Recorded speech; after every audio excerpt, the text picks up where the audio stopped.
जब चलेंगे तब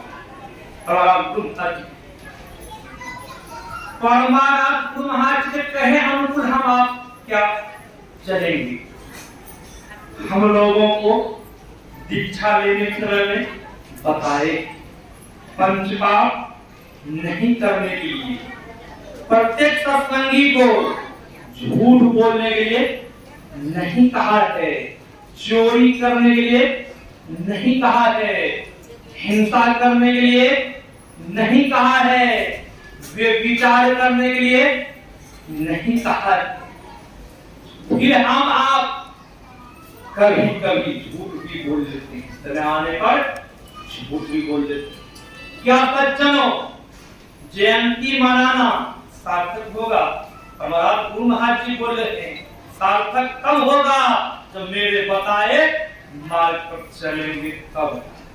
परमाराम गुरु महाराज जी को एक चौपाई उनको वैराग उत्पन्न कर दिया।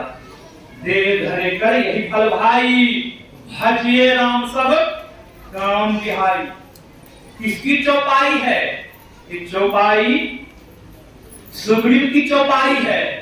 पहले बंदर के जब बैठक होती थी उसमें बंदर की चर्चा वहां होती थी। आज मानव में जब बैठक होती है धर्म का चर्चा नहीं होती है, निंदा शिकायत। ऐसा क्यों? पहले वसु जगह बैठते थे धर्म की चर्चा वहां होती थी। वही संत महापुरुष रीति कहते हैं। अभी हमारे प्रकाश बाबा सुना रहे थे, वीणु गुरु भवनिधि तरई ने कोई, जो विरंची शंकर सम होई। आप ब्रह्मा जी के समान तपस्या करके बन जाइए। जब आपने गुरु नहीं बनाए हैं जीवन में, आप इस संसार सागर से पार नहीं उतर सकते हैं और उस परमात्मा को आप नहीं जान सकते। उस परमात्मा के स्वरूप को आप नहीं जान सकते हैं। आप ब्रह्मा के समान बन गए तपस्या करके, आप सृष्टि को रच लीजिए, आप उस परमात्मा को नहीं जान सकते। आप तपस्या करके महाशिव जोगेश्वर के समान क्यों नहीं आप बन गए? आप जब गुरु जीवन में नहीं बनाए हैं, आप इस संसार सागर से आप कहीं पार नहीं कर सकते हैं। उस परमात्मा को आप नहीं जान सकते। इसीलिए महायोगी गोरखनाथ जी महाराज ने कहा है, सतगुरु हुआ। सतगुरु जब मिल गया जीवन में तब तो जीवन उबर सकता है, नहीं तो प्रलय हो जाएगा। प्रलय क्या हो जाएगा? यहाँ प्रलय के बाद जो आई है, प्रलय क्या है? आपका शरीर छूटेगा, आप पुनः 84 लाख योनि में नरक में चले जाएंगे। बहुत प्रकार का शरीर मिलेगा। सज्जनों जरा बताइए, प्रलय हुआ कि नहीं हुआ? हम आप पौने 2 अरब वर्ष 84 लाख योनि के शरीर को धारण किए हैं, भ्रमण किए हैं। ईश्वर की कृपा हुई, मानवों का मनुष्य का शरीर दिया है, जीव को मनुष्य का शरीर दिया है किस लिए? भजन करने के लिए। इसी शरीर से भजन हो सकता है और कोई शरीर से भजन नहीं हो सकता है। आपको अपने शरीर भजन हो सकता है? नहीं हो सकता है। बैठ के शरीर से नहीं हो सकता है। इसीलिए महापुरुष ने कहा, गोरखनाथ जी भाई दूसरे जगह कहते हैं, सुगुरा हुई तो भर भर पिए, निगुरा जाए पियासा। निगुरा कौन है? जिन्होंने गुरु नहीं बनाया है, वह क्या है? तो निगुरा है। वह क्या है? वह उनके हाथ से पानी भी नहीं पीना चाहिए। इसलिए सभी साहब ने कहा है, संगति से सुख उपजे, कुसंगति सुख जो, कहे कबीर कहाँ जाए जहां साधु संग हो। जो मानव संत महापुरुष का संग कर लिया है, उन्हीं के हाथ से पानी ग्रहण करना चाहिए।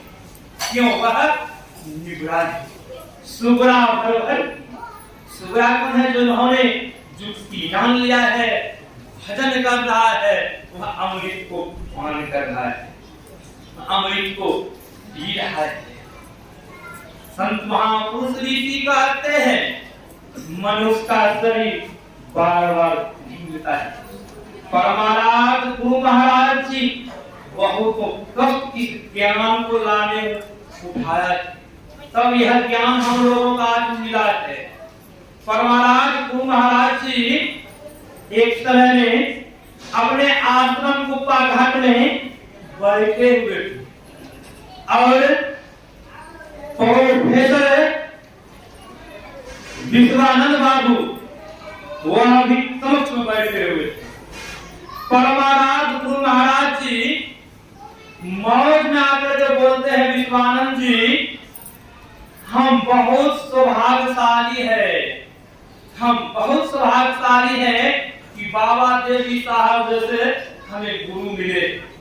लगले हाथ प्रोफेसर विश्वानंद बाबू कहते हैं, हजूर आपसे कई गुना भाग्यशाली हम हैं कि आपके जैसा हमें गुरु मिला। आपको तो बहुत कष्ट उठाना पड़ा, बहुत खोजना पड़ा, तब आपको बाबा देवी साहब जैसे गुरु मिले। हमको तो कोई नहीं खोजना पड़ा, कोई कष्ट नहीं उठाना पड़ा, आपके जैसे गुरु मिले। हम लोग भी बहुत भाग्यशाली है। परमाराज गुरु महाराज जी स्कूल के उद्घाटन में गए। जब उस स्कूल के उद्घाटन में गुरु महाराज जी गए तो परमाराज गुरु महाराज जी अध्यापक से पूछते हैं कि आप सुबह सुबह क्या करते हैं? अध्यापक चुप हो जाते हैं। फिर पुनः परमाराज गुरु महाराज जी छात्र से पूछते हैं कि आप लोग बताइए सुबह सुबह क्या करते हैं? छात्राएं पूछते हैं। अब सब गुम हो जाते, कोई कुछ नहीं बोल रहे। परमाराज गुरु महाराज जी कहते हैं, जिस स्कूल के उद्घाटन में हम यहाँ आए हैं, यहाँ के व्यवस्थापक को पता नहीं, अध्यापक को पता नहीं है कि सुबह सुबह क्या करना चाहिए। छात्र छात्राएं क्या पता रहेगा यहाँ। तो लोगों ने निवेदन किया, अध्यापक ने निवेदन किया, क्या करना चाहिए? तो परमाराज गुरु महाराज ने कहा, प्रातः काल ये गुना था मात पिता गुरु नागती माथा। गुरु महाराज ने कहा सुबह सुबह विद्यालय में यह स्तुति करवाना चाहिए और शिक्षा देना चाहिए। आज स्कूलों में भौतिक पढ़ाई होती है, आध्यात्मिक रामायण की पढ़ाई नहीं होती है, गीता की पढ़ाई नहीं होती है। तो ज्ञान कहाँ से होगा? आज परिवार में कलह है, दुख है, पिता पुत्र में भेद नहीं है। ऐसा क्यों है? आज धर्म ग्रंथ को लोग पढ़ने के लिए नहीं चाहते, समय नहीं है पढ़ने के लिए, मोबाइल चला लेंगे, टीवी देख लेंगे, धर्म ग्रंथ को नहीं पढ़ेंगे। तो ज्ञान कहाँ से होगा? जब ज्ञान होगा तब में अंधकार दूर होगा, जब अंधकार दूर होगा तब में आपका परम कल्याण होगा, प्रकाश होगा। हम आप जब अंधकार में रहेंगे तब कल्याण कहाँ होगा? अज्ञानता में गलती होती है, ज्ञान हो जाने पर गलती नहीं होती। संत महापुरुष ने ऋषि ने कहा है, जब तक आप गुरु जीवन में नहीं धारण करेंगे आपका परम कल्याण होने वाला नहीं। आपको गुरु बनाना होगा, बिना गुरु के ज्ञान होने वाला नहीं। क्यों नहीं ज्ञान होगा? क्या सत्य है, क्या असत्य है, क्या परमात्मा का स्वरूप है, ये सब ज्ञान नहीं होगा। ये सब के लिए गुरु बनाना होगा और सत्संग में आना होगा, तब ज्ञान होगा।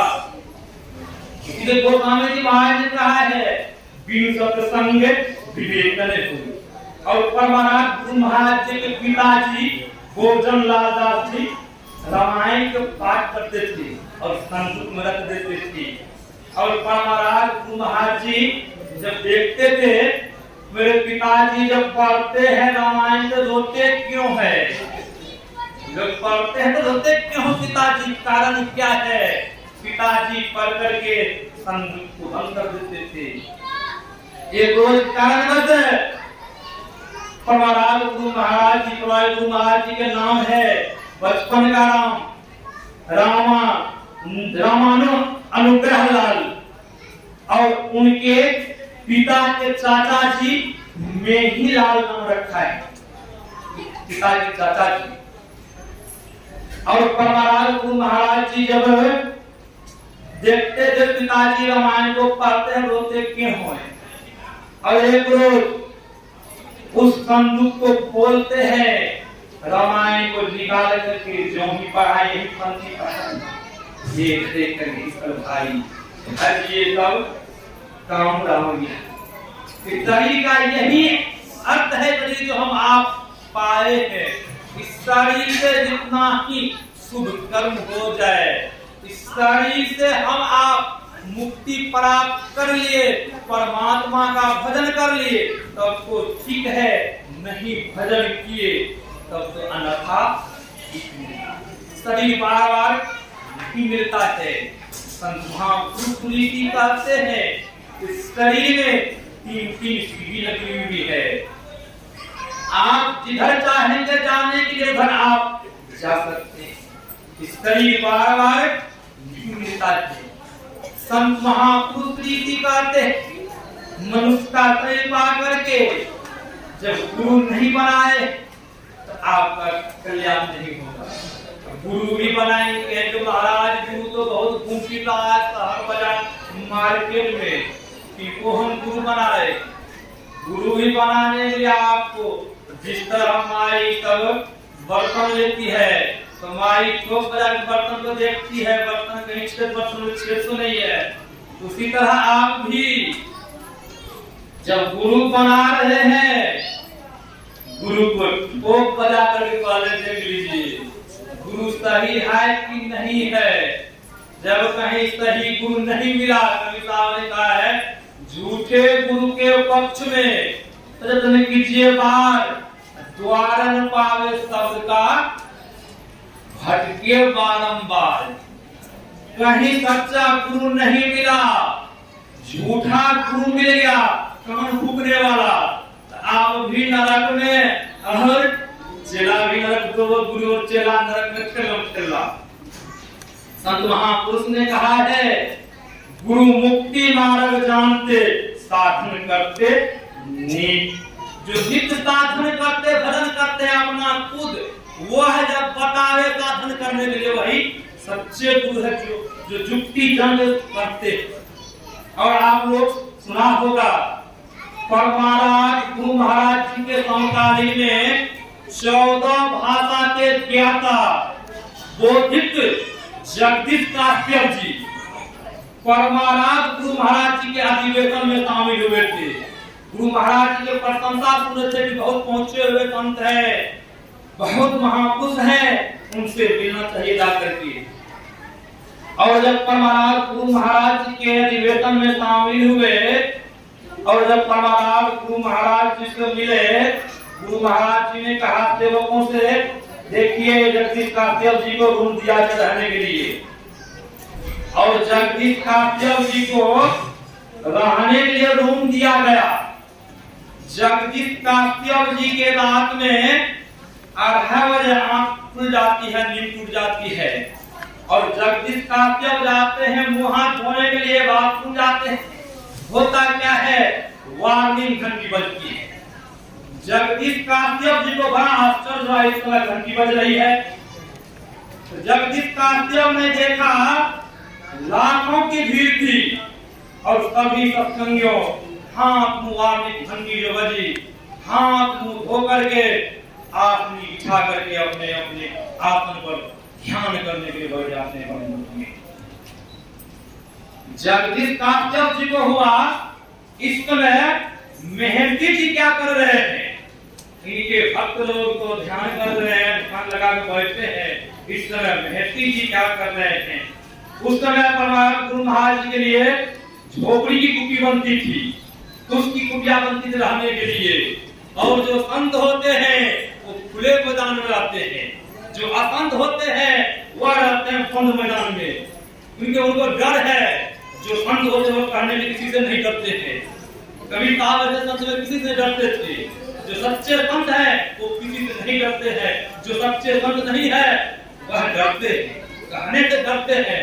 गुरु महाराज उसके खुले मैदान में ध्यान में बैठे हैं। छोटी सी चौकी लगी हुई है, मच्छरदानी लगी है और परमाराज गुरु महाराज जी ध्यान में बैठे। जब जगदीश कामदेव जी परमाराज गुरु महाराज जी के कुटी के पास पहुंचते हैं, झोपड़ी के पास पहुंचते हैं, झांक करके देखते हैं जगदीश कामदेव जी परमाराज गुरु महाराज जी के ध्यान करते हैं। जगदीश कामदेव को बहुत लगा कि मैंने पढ़ा था, सुना था बौद्ध धर्म में भगवान बुद्ध सब शिष्यों के साथ अपना भी खुद ध्यान करते थे और शिष्यों से भी भिक्षुओं से भी ध्यान करवाते थे। मुझे तो लग रहा है वही भगवान बुद्ध आज आ गए थे। लाखों की भीड़ है, सब ध्यान कर रहे हैं और महर्षि जी भी ध्यान कर रहे हैं। जब सत्संग सुबह हुई, जब सत्संग शुरू हुआ, जब पाठ हुआ और जब परमाराज गुरु महाराज जी कहते हैं कुछ देर के लिए जगदीश कामदेव जी को बोलने के लिए दिया जाए, और जगदीश कामदेव जी को जब माइक दिया तो जगदीश कामदेव ने कहा मैं तो सुना था और पढ़ा था भगवान बुद्ध भिक्षुओं के साथ बैठ करके ध्यान करते थे, आज मुझे इस मन पर लग रहा है भगवान बुद्ध ही आ गए हैं। आज लग रहा भगवान बुद्ध ही आ गए। और जगदीश कामदेव परमाराज गुरु महाराज जी से दीक्षा लिए, गुरु महाराज स्वप्न ग्रहण किए और उनके भाई बड़े विद्वान थे, उन्होंने जब परमाराज गुरु महाराज से दीक्षा नहीं लिए और जगदीश कामदेव आज पहुंचे हुए संत हुए। ये कहाँ हुआ? सच्चे गुरु के चरण में गए और उनके भाई सच्चे गुरु के चरण में नहीं गए। इसीलिए संत महापुरुष कहते हैं जब कहीं सच्चे गुरु मिल गए तब तो आपका जीवन कल्याण हो सकता है, जब कहीं सच्चे गुरु नहीं मिला आपका जीवन कल्याण नहीं होने वाला है। जयंती मनाना ताकत तब होगा जब उनके बताए मार्ग पर चलेंगे। उनके बताए मार्ग क्या है? हम लोगों को नित्य नियमित रूप से ध्यान करने के लिए बताया है और ध्यान करने के लिए ध्यान करते बैठते हैं। जब ध्यान में मन नहीं लगता है तो तुरंत श्री सद्गुरु महाराज की बोलते हैं और तुरंत ऑर्डर देते हैं क्या जी भोजन बना। जब घर से कहते कि आपका ध्यान बन गया, वाकई में ध्यान लगता है। परमाराज गुरुदेव परम संत बाबा देवी साहब के जब सेवा में गए थे, परमाराज गुरु महाराज के चरण दबाते दबाते जब चुत्तर पर दबाए तो परमाराज गुरु महाराज जी उठते हाजूर चुत्तर पर ठेला है। तो परम संत बाबा देवी साहब ने कहा लाला जब बैठे चूत तब निकले सूत। अब देखिए परम संत बाबा देवी साहब कितने ध्यान करते थे तो बैठते बैठते चुत्तर पर ठेला हो गया। क्या हम लोगों को ठेला हुआ है? हम लोगों को ज्यादा ही ठेला नहीं हुआ है। और हम आप ध्यान में बैठते हैं, तकिया लेते हैं, बढ़िया बढ़िया अपनी खाते हैं। कुछ राम लगन बाबा के बारे में सुने होंगे। कुछ राम लगन बाबा बहुत गरीबी जीवन से गुजरे और तखत पर ध्यान करते थे। ऐसे ध्यानी थे गुरु महाराज उसको ध्यान में साक्षात आते थे और राम लगन बाबा कहते थे गुरु महाराज जी कहते ध्यान करता हट जाइए, हमको आगे और ध्यान करने के लिए दीजिए। ऐसे संत राम लगन बाबा थे। हम लोग तो मानस ध्यान भी सही सही नहीं कर पाते हैं तो आगे क्या बढ़ेंगे? हम आप कहते हैं तो ध्यान में हम आप आगे बढ़ेंगे तब ने हम आप थोड़ा सा ध्यान करते तुरंत करते हैं, तुरंत मंत्र का जप करते हैं, तुरंत मानस ध्यान करते हैं, तुरंत चाहते हैं दृष्टि साधन कर ले, तुरंत चाहते हैं नादानुसंधान कर ले। क्या परम संत बाबा देवी साहब ने क्या कहा था? लाला मैं नादानुसंधान बता देता हूँ, मुझे 32 वर्ष लगा था और लाला तुम 10 वर्ष करना दृष्टियों के क्रिया मुस्तैदी के साथ तब भगवान संधान करना है। हम आप तुरंत सब कुछ तुरंत मिल जाए, क्या मिलने वाला है? तुरंत नहीं मिलेगा। उसके लिए धीरे धीरे चलना होगा, धीरे धीरे हे मना सब कुछ हो, धीरे धीरे। तुरंत हम आप चाहेंगे सब कुछ हो जाएगा, तुरंत नहीं होगा। तुरंत तो मन भी नहीं बैठता, ध्यान में मन भागते रहता है, बैठते ध्यान में मन भागते रहता है, तुरंत सब कुछ नहीं होगा। और जब मुस्तैदी के साथ जब करेंगे, जिस तरह बताए हैं ध्यान करने के लिए, उस तरह जब ध्यान करेंगे तब आपका परम कल्याण होगा।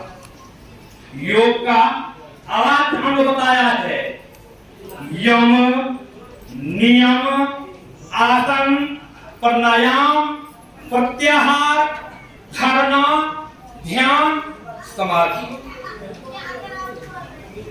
यम कहते हैं सत्य, अहिंसा, अस्त्य, चोरी नहीं करनी, पर ब्रह्मचर्य का पालन, इसे यम कहते हैं। नियम, क्रोध, संकोच, तप, स्वाध्याय, धर्म का पाठ करना, ईश्वर में चित्त लगाना, इसे नियम कहते हैं। यहाँ धर्म ग्रंथ पढ़ने के लिए हम लोगों को मौके देते हैं। क्या होगा? उपनिषद में आया है सबसे संसार में उत्तम काम है, तो उत्तम काम क्या है? ध्यान करना सबसे उत्तम काम है। सब लाखों काम से उत्तम काम ध्यान करना बताया उपनिषद में। और उससे मध्यम में है शास्त्र अध्ययन करना। हम लोग आज शास्त्र उपनिषद पुराण पढ़ के खुश नहीं है कि घर में वाल्मीकि रामायण में आया है, जो कोई वाल्मीकि रामायण के पाठ करते हैं उसकी आयु बढ़ जाती है, उसकी आयु बढ़ जाती है। फिर भी हम आप घर में पाठ नहीं होता, बहुतों घर में पाठ नहीं, यहाँ तक कि बहुतों घर में सत्संग योग पुस्तक नहीं है। सत्संग ही है, सत्संग योग पुस्तक नहीं है। और परमाराध गुरु महाराज के समकालीन में आपने सुना होगा, बहुत विद्वान विनोबा भावे वह आश्रम आए थे, परमाराध गुरु महाराज उस समय नहीं थे, कहीं गए थे, और सेवकों ने विनोबा भावे के बहुत आदर सत्कार उनका किए, सेवक लोग खिलाए, और जब जाने लगे भेंट करो सत्संग योग पुस्तक। और विनोबा भावे ने कहा, मेरे यहाँ बहुत पुस्तक टोकरी पड़ी है, ये भी पुस्तक टोकरी पड़ी रहेगी। और सेवकों ने कहा, ले जाइए, कोई बात नहीं, खड़ी रहेगी टोकरी में। और जब विनोबा भावे सत्संग योग पुस्तक ले गए, जब सत्संग योग पुस्तक को उल्टा पढ़े तो सारी रात पुस्तक पढ़ते रह गए, उसकी भूख प्यास मिट गई थी। और उनके सगे संबंधी दोस्त भी गुरु महाराज जी से बोले, हजूर आपने जिस तरह वो पुस्तक, कौन सी पुस्तक दी है, उनकी तो भूख प्यास कम मिट गई है, तो दिन रात वही पुस्तक को पढ़ते रहते। आज बहुत तो सत्संग घर सत्संग योग पुस्तक नहीं, धर्म ग्रंथ का पाठ नहीं होता, वही कार्य है। उत्तम काम है ध्यान, मध्यम काम है शास्त्र पुराण का अध्ययन करना। शास्त्र पुराण का अध्ययन करने से क्या होता है? ज्ञान होता है। ज्ञान जब हो जाएगा तो आपसे किसी प्रकार की गलती होगी नहीं होगी। अज्ञानता गलती से गलती होती है। और अधम काम है मंत्र का जप करना। अधम है हम आप जो तीर्थ भ्रमण करते हैं, वैष्णो देवी जाते हैं, तमिलनाडु से आए हैं सत्संगी, उनका कहना है बाबा जी आप भी चलिए वैष्णो देवी, बहुत निवेदन किया, तो जाना पड़ेगा। तो ये तो क्या है? अधम है, अधम कौन है? संत महापुरुष ने कहा है सबसे उत्तम काम ध्यान। जब ध्यान हम आप कैसे करेंगे? हम आप बहुत सत्संगी बने देखा सुबह जैसे तैसे ध्यान बैठ गया, जैसे तैसे ध्यान में मन लगेगा नहीं, मन लगेगा जैसे तैसे क्या करते हैं, फॉर्मेलिटी निभा रहे हैं आप, जैसे तैसे बैठ गए ध्यान में, हम देख रहे हैं। ध्यान करने के लिए पवित्र आसन चाहिए और समतल स्थान चाहिए, जैसे तैसे नहीं बैठ गए। उससे में ध्यान नहीं बनेगा। ध्यान करने के लिए पवित्र आसन रखिए, तब समतल स्थान पर ध्यान कीजिए, तब आपका ध्यान बनेगा। और ध्यान नहीं बना और उठ जाइए, कोई बात नहीं, और विश्वास रखिए। जिस तरह पुश्तैनी किसान खेती करते हैं, 12 वर्ष तक फसल नष्ट होने पर भी खेती का काम नहीं छोड़ता है। जो परंपरा से किसान है, जो मुनाफे के लोभ में खेती करता है, एक साल की नुकसान होने पर खेती का काम छोड़ बैठता है। उसी तरह संत महापुरुष कहते हैं, जो विश्वासी श्रेणी, सच्ची श्रेणी के भक्त होते हैं, अपने अंदर में ईश्वर के दर्शन नहीं भी मिलने पर ईश्वर का भजन कभी नहीं छोड़ता है। जो विश्वासी नहीं है, ईश्वर का दर्शन नहीं मिलने पर भी ईश्वर का भजन छोड़ देता है। और आपने सुना होगा, प्रभु गीता मसीह को सूली पर चढ़ाया गया था। प्रभु गीता मसीह ने कहा था, अरे दुष्टों, तुम मेरा शरीर को नष्ट कर सकता है, मुझे नष्ट नहीं कर सकता है। और किसी की बहुतों भक्तों की भीड़ थी, किसी की हिम्मत नहीं हो रही थी कि दुष्टों को हम कह दे मेरे गुरु जी को सूली पर से उतार दीजिए। किसी की हिम्मत नहीं हो रही थी और सब वहां रो रहे हैं, प्रभु गीता मसीह को सूली पर चढ़ा दिए। और जब सब भक्त रोते रोते जब चल दिए अपने अपने घर के तरफ, और होता क्या है, जो सच्ची प्रेमी के भक्त थे, उच्च कोटि के भक्त विश्वासी, वैसे भक्त जो विश्वासी भक्त थे, वो जब अपने अपने घर की तरफ जा रहे हैं, उधर से प्रभु ईसा मसीह आ रहे हैं और प्रभु ईसा मसीह को दर्शन दिए। ये कब होगा? हम आप विश्वास रखेंगे अंदर में, तब न होगा। नहीं भी दर्शन हो आपकी भी कोई बात नहीं, ध्यान करते रहिए। नहीं भजन मान रहा है, कोई बात नहीं, ध्यान करते रहिए, ध्यान को मत छोड़िए। आज निकल मन लगेगा ही लगेगा, मन जाएगा कहीं, कहाँ जाएगा मन? नहीं लगा, कोई बात नहीं, नियमित रूप से समय समय पर ध्यान करो, तब एक न एक दिन अवश्य ध्यान बनेगा। जब ध्यान बनेगा एक न एक दिन अवश्य परम कल्याण हो जाएगा। तब होगा। ये नहीं इस गुरु में कोई मनोकामना करते हैं, पूरी नहीं होती है, आप गुरु चेंज कर लेते हैं, क्या उस गुरु में मनोकामना पूरी हो जाएगी? बहुत तो ऐसे सत्संगी है, बहुत तो दिन से संत मत में रहे और कोई मनोकामना पूरी नहीं हुई, ईसा मसीह से जुड़ गए। क्या ईसा मसीह में हम जुड़ गए, क्या हम नहीं मरेंगे? मरेंगे, मृत्यु आएगी। संतों ने कहा, जो कोई धर्म का चेंज करता है, ईश्वर तो एक ही है, ईश्वर तो अलग नहीं है, सब ईश्वर एक है। क्या ईसा मसीह का ईश्वर अलग है? हम लोगों का ईश्वर अलग है। सबों का परमात्मा एक है। जिस तरह हम लोगों का खाने का रास्ता मुंह एक है, चाहे भारतवासी हो या अमेरिका के वासी हो, जिस तरह हम लोगों का देखने का आंख एक है, उसी तरह भारत का हो या अमेरिका का हो, देखने के लिए एक ही आंख है, और सुनने के लिए चाहे अमेरिका का हो या भारत का हो, एक ही कान है। और परमात्मा तक जाने के लिए भी एक ही रास्ता है। वो रास्ता कहाँ है? बाहर में है। बाहर कहीं जाने से ईश्वर की प्राप्ति हो जाएगी ना? नहीं होगा। तो ने कहा नहीं होगा। अपने अंदर में चलने से वह ईश्वर की प्राप्ति होगी। अंदर में कैसे चलेंगे? चलेंगे कैसे? अंदर में चलने के लिए युक्ति जाननी होगी। सामने हम आप चलेंगे, मनमानी पूजा हम आप करेंगे, तभी हम आप ईश्वर को नहीं प्राप्त कर पाएंगे।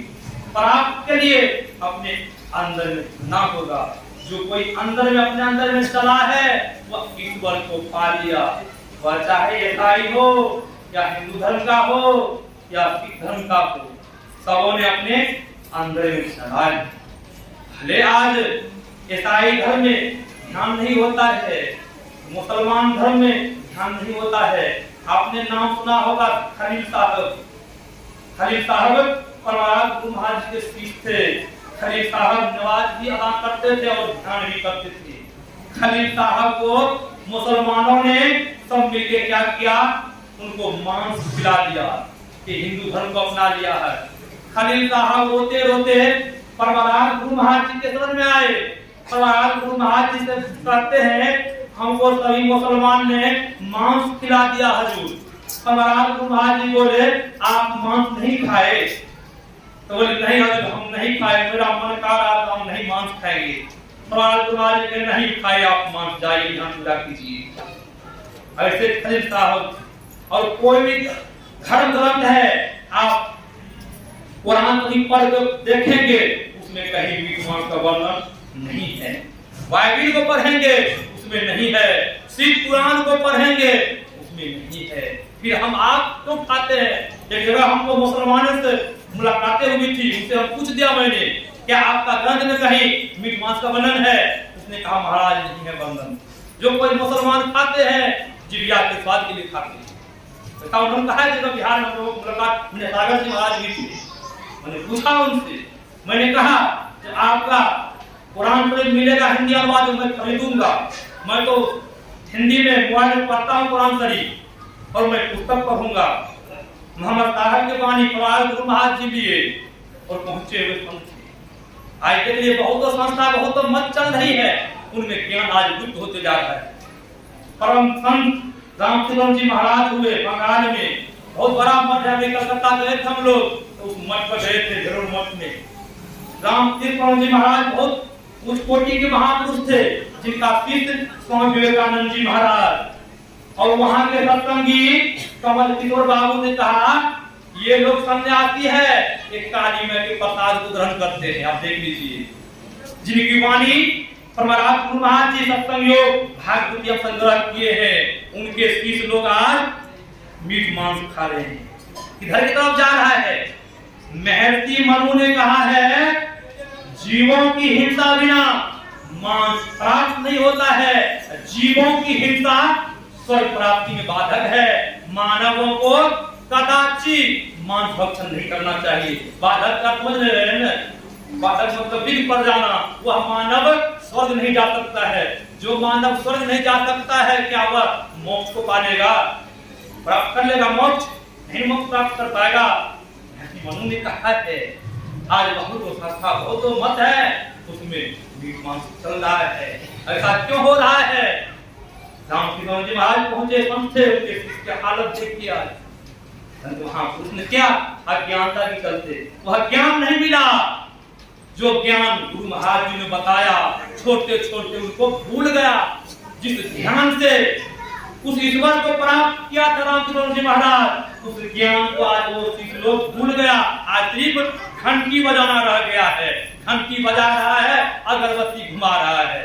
क्या अगरबत्ती घंटी बजाने से ईश्वर मिल जाएगा? नहीं, वही हो रहा है। मैंने देखा उस धरोहर मठ में बहुत जगह वही घंटी बजा रहा है, अगरबत्ती घुमा रहा है। उस ज्ञान जिस ज्ञान से उन्होंने ईश्वर को पाया है उस ज्ञान को उनके शिष्य लोग भूल गया। इसीलिए जिधर जाना चाहिए उधर नहीं जा रहा है, नरक की तरफ जा रहा है, इसीलिए जा रहा है।